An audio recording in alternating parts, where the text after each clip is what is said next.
Hello dear student, मैं Shailesh sir. और आज के इस वीडियो में आपको द्विघात बहुपदों के शून्यकों और उनके गुणांकों के बीच जो संबंध होते हैं उनको बताएंगे कि वे संबंध क्या होते हैं और कैसे होते हैं। कहने का मतलब आज हम सीखेंगे द्विघात बहुपद के मूलों का योग क्या होता है और द्विघात बहुपद के मूलों का गुणनफल क्या होता है। तो चलिए वीडियो को शुरू करते हैं। तो इसके लिए हमको एक एग्जाम्पल लेना होगा। एग्जाम्पल के तहत हम लोग समझेंगे। तो लिखेंगे, मान लेंगे हमारे पास एक द्विघात बहुपद है। तो द्विघात बहुपद का व्यापक रूप सभी लोग जानते होंगे। तो माना लिख देंगे, माना द्विघात बहुपद। तो सभी लोग जानते हैं द्विघात बहुपद किसे कहते हैं, जिसका अधिकतम घात 2 हो। तो A X square plus B X plus C, यह हमारे पास एक द्विघात बहुपद है। अब इसके गुणांक कौन है, एक्स स्क्वायर के गुणांक आप देखें तो ए है, एक्स का गुणांक बी है और अचर पद क्या है, सी। यह तो हमने देख लिया। अब मान लिया जाए कि भाई अभी अभी हमने अपने पिछले वीडियो में देखा कि द्विघात बहुपद के जो शून्यक होते हैं गुणनखंड करके हम ज्ञात किए थे। तो द्विघात बहुपद के कितने शून्यक थे, 2 शून्यक थे। तो हम यहाँ मान लेंगे, हमको पता नहीं है तो लिखेंगे माना द्विघात बहुपद के 2 शून्यक अल्फा कामा बीटा हैं। इस तरह से मान लेंगे कि द्विघात बहुपद के 2 शून्यक कौन है, अल्फा बीटा।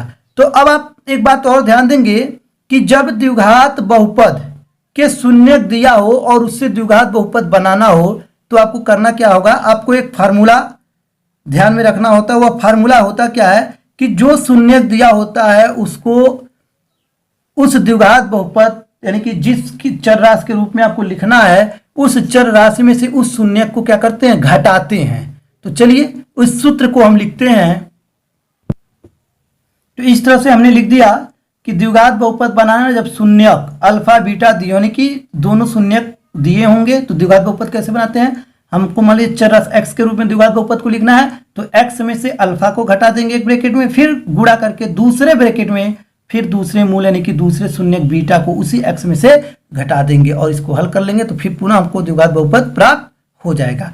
तो इस तरह से यह हमारा एक फार्मूला था। तो बस आपको इस पे ध्यान देना कि कैसे शून्यक बनाते हैं। चलिए हम बाकी अपने टॉपिक को कंटिन्यू करते हैं।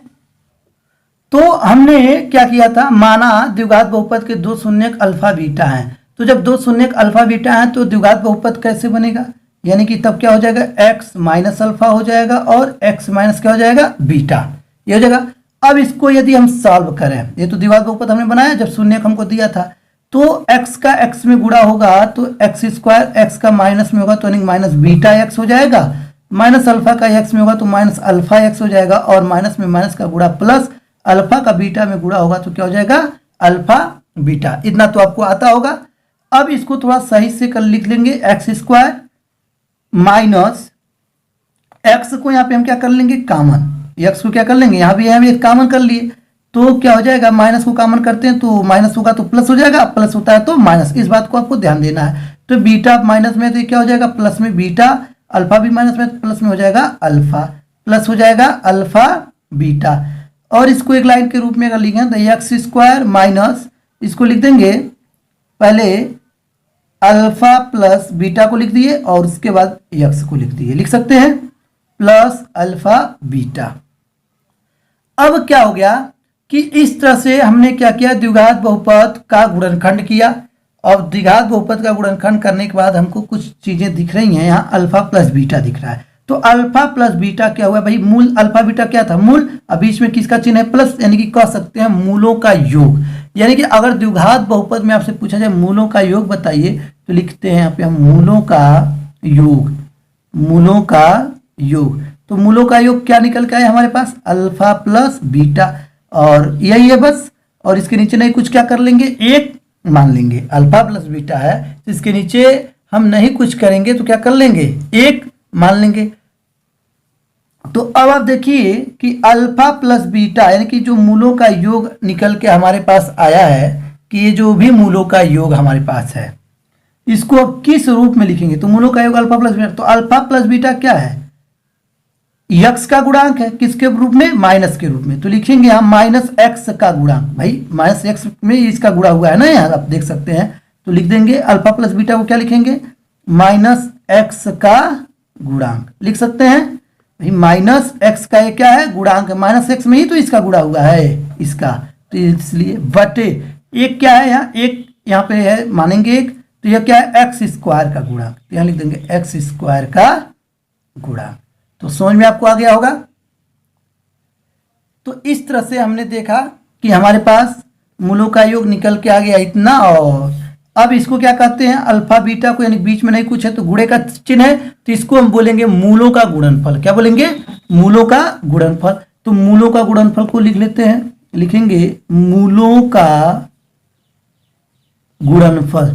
तो मूलों का गुणनफल क्या हो गया हमारे पास, किसके रूप में है, अल्फा बीटा के रूप में, इसके भी नीचे नहीं कुछ, क्या मान लेंगे एक, तो अल्फा बीटा क्या है, अचर पद है, इसमें एक्स है नहीं तो इसको अचर पद लिख देंगे, तो यहां लिख देंगे ये अचर पद, अब बटे एक क्या है, वही एक्स स्क्वायर का गुणांक, तो लिख देंगे एक्स स्क्वायर का गुणांक।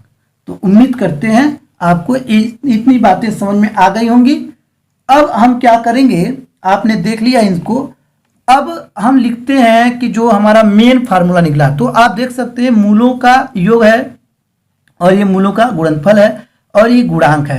तो मूल में और गुणांक में जो संबंध निकल के आया वो क्या निकला, अल्फा प्लस बीटा किसके बराबर होगा। अब अगर आपसे पूछा जाए अल्फा प्लस बीटा किसके बराबर होता है, यानी कि मूलों का योग क्या होता है अल्फा प्लस बीटा बराबर, तो आप बताएंगे माइनस एक्स का गुणांक बटे एक्स स्क्वायर का गुणांक। ये आपके लिए एक फार्मूला भी बन गया।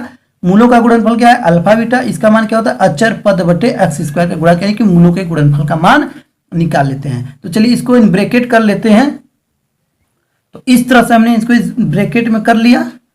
तो अब आप जान गए कि अल्फा प्लस बीटा किसके बराबर होता है, माइनस एक्स का गुणांक बटे एक्स स्क्वायर का गुणांक के बराबर, और मूलों का गुणनफल होता है अल्फा बीटा अचर पद बटे एक्स स्क्वायर के गुणांक के बराबर। तो चलिए इसको अब हम इसके व्यापक रूप के रूप में लिखते हैं। क्या फार्मूला हमारे पास बन के आता है, तो लिखेंगे, तो इस तरह से हमने लिख दिया था द्विघात बहुपद ए एक्स स्क्वायर, शुरू में हमने माना था द्विघात बहुपद A X square plus B X plus C है, और उसके शून्यक हमने क्या क्या मान लिया था, अल्फा कामा बीटा, यहाँ शून्यक माने थे, अल्फा बीटा इसके शून्यक है इस द्विघात बहुपद के।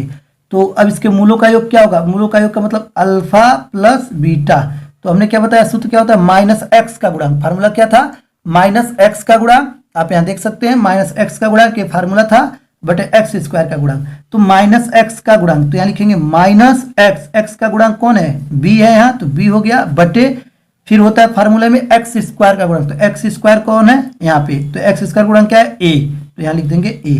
तो यह मूलों का योग हो गया अल्फा प्लस बीटा और माइनस बी बाई ए। इस तरह से आप याद रख सकते हैं, या तो इसको याद रखिए या तो इसको याद रखिए। फिर मूलों का गुणनफल क्या था, अचर पद, तो इस द्विघात बहुपद में अचर पद कौन हमारे पास, सी, तो यहाँ लिख देंगे सी बटे एक्स स्क्वायर का गुणांक, और एक्स स्क्वायर गुणांक क्या इसमें, ए, सी बटे ए।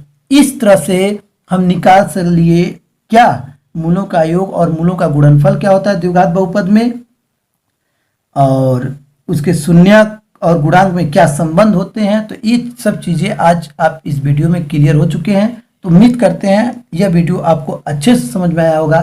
फिर मिलते हैं अगले वीडियो में, तो वीडियो को शेयर जरूर करें और अपने दोस्तों से भी करवाएं, और साथ में सब्सक्राइब भी कीजिए।